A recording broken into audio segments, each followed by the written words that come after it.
Be sure to read and follow the safety guidelines to protect your computer from potential damage and ensure your personal safety. For more information about safety guidelines, see the owner's manual at dell.com/support. Before you begin, turn off the computer and disconnect all the attached peripherals. To remove the fan, unlatch the stand and lift it off the system. Unlatch and remove the back cover.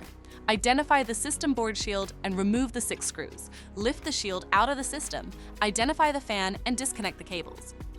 Remove the 3 screws and lift the fan out of the system. To reinstall the fan, place it back in the system. Tighten the 3 screws and reconnect the cables. Place the system board shield back in the system and secure it with the 6 screws. Relatch the back cover to the system and then relatch the stand.